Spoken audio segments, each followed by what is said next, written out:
Hola a todos, en este video vamos a ver las distintas implementaciones o funciones que nos permite utilizar nuestra biblioteca de listas, ¿sí?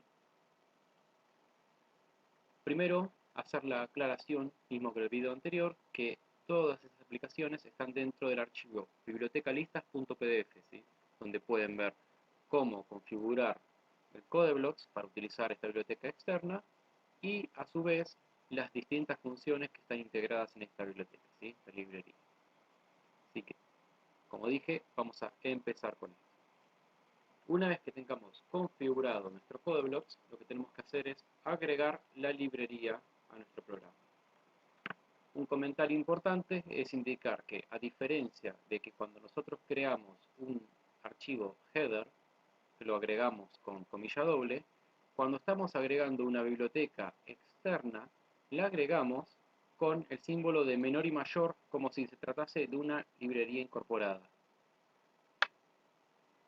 Bueno, ahora vamos a ver las diferentes tipos de lista que tenemos y cómo se puede crear, cómo modificar, agregar elementos a la misma, etc. Primero vamos a ver cómo crear una lista. La función que vamos a usar se llama sllcreate.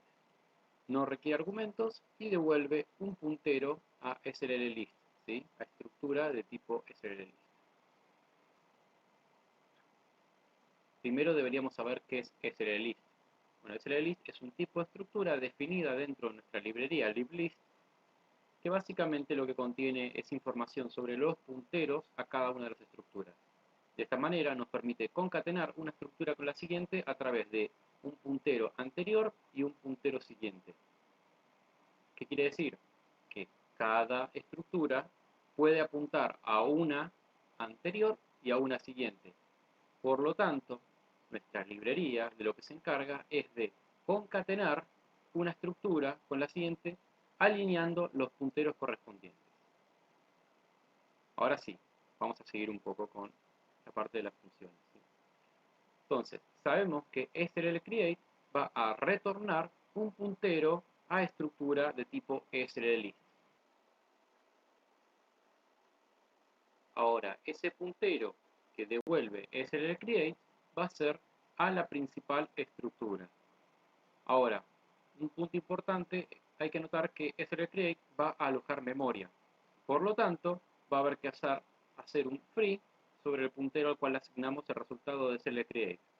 O podemos utilizar la función sl-free-all, que lo que hace es limpiar todas las listas. Aparte de la función sllcreate, tenemos la función sllcreate-ord. Lo que nos permite es crear una lista que tiene dos opciones: direct e inverse.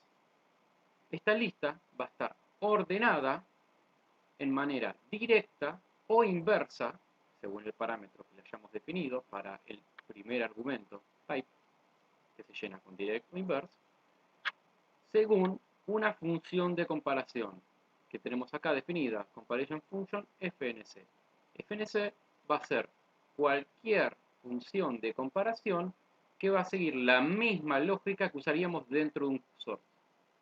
Por lo tanto, lo único que tenemos que hacer es definir nuestra función de comparación y definir si queremos ordenar directa o inversamente. De manera directa sería igual a lo que dicta la función de comparación, es decir, si la definimos de mayor a menor, de manera directa, nuestra lista se va a ordenar de mayor a menor.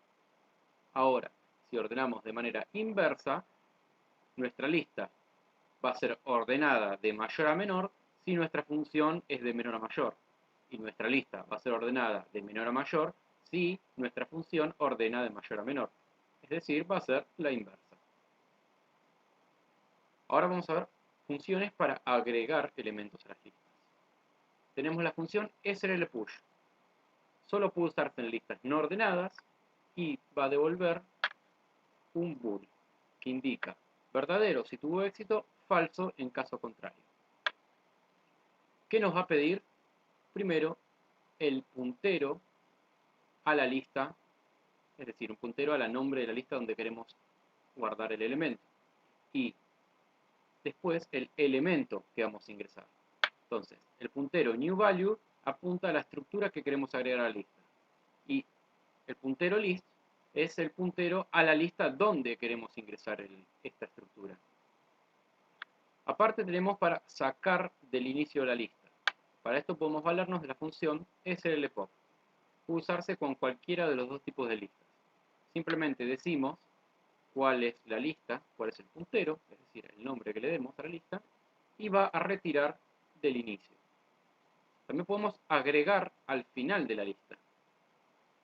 Esto obviamente puede usarse solamente en listas no ordenadas. De la misma manera que para agregar al inicio, para agregar al final, necesitamos el nombre de la lista y el puntero a la estructura agregada. Para insertar dentro de una lista ordenada, porque recordemos vimos push y add, que son ambos para listas no ordenadas, tenemos que usar otra función. En este caso se usa sl-insert. Análogamente, necesitamos el puntero a la lista y el puntero a la estructura. Recordemos que normalmente nosotros vamos a trabajar directamente con el nombre de la lista y con el nombre de la estructura, que si no tienen ningún valor, apuntan siempre a la dirección de memoria. Es decir, podemos reemplazar directamente el nombre acá y el nombre acá. Y esto ya va a servir. Después, si queremos sacar un elemento con un valor dado, podemos hacerlo solamente para listas ordenadas. El primero tenemos que hacer es definir la lista, es decir, el nombre de la lista del cual queremos sacar el elemento. Y el segundo, se busca un elemento que compare por igual con el elemento apuntado por keyValue. ¿Está bien? En el caso de que haya dos iguales, se va a eliminar el primero. Un dato importante de esta cosa que me olvidé de nombrar es que SLDelete tiene consistencia con SLInsert, es decir, que se comporta como una cola. Recuerden ustedes el tema de listas, anteriormente vieron, si no igual se los nombro ahora, tenemos elementos como pila y elementos como cola. Como cola podría ser como el supermercado. Ahora en cuarentena se ponen un elemento detrás de otro. Es decir, el último llega al final de la lista. Y como pila tenemos un mazo de cartas. El primer elemento es el que está arriba de todo. Cuando agregamos un elemento, lo agregamos en la cima. Este delete va a devolver el puntero de la estructura borrada. Fíjense que devuelve un void puntero. En el caso de que ningún elemento compare por igual, va a devolver un puntero a nulo. Aparte tenemos una función que se llama sll-search, que también solamente puede utilizarse con listas ordenadas y va a ser prácticamente lo mismo que sll-delete, solamente que no la va a quitar de la lista. Es decir, solo lo va a buscar y devolver su puntero. En el caso de que no exista, va a devolver nulo. Para saber la cantidad de elementos que hay dentro de una lista, se puede usar la función sll-size y adentro el nombre de la lista. Va a devolver un long, es decir, puede tener muchos elementos en nuestra lista. Para liberar la memoria de una lista, podemos usar sll-free-all. Entonces va a borrar cada uno de los elementos de la lista y también la memoria utilizada por la lista propiamente dicha. Es decir, cada estructura tiene su memoria y una lista también tiene su memoria. Esto va a borrar todas las estructuras dentro de la lista y la lista. Aparte tenemos la función sll-free-deep que va a hacer lo mismo que hace la función sll-list, pero aparte recordemos que nosotros podemos tener estructuras donde adentro tenemos punteros que son reasignados con malloc. Bueno, en estos casos tenemos que usar esta función que lo que va a hacer es entrar recursivamente a cada estructura y borrar de adentro cada lugar donde se haya hecho un malloc. Finalmente tenemos un par de funciones más. Estas no las utilizamos demasiado, solamente las vamos a nombrar para ver un poquito, pero ustedes saben, por ejemplo, cuando vimos el tema de for, tenemos lo que se llama iteradores. En ese caso utilizamos el i como iterador, es decir, que va iterando, variando de un punto al otro con distinto valor. Primero es igual 0, igual 1, y eso corresponde a un elemento dentro de nuestro vector, en el caso de que estemos utilizando para vector.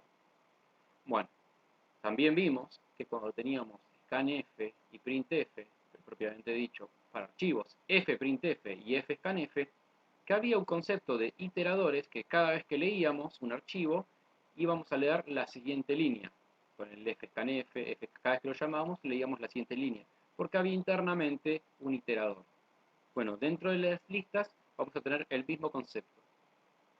Si nosotros queremos empezar a detectar manualmente para recorrerlo, lo que tenemos que hacer es primero declarar un iterador. Esto lo hacemos con la función sl-iter-init. Con esto inicializamos un iterador que va a apuntar al comienzo de la lista.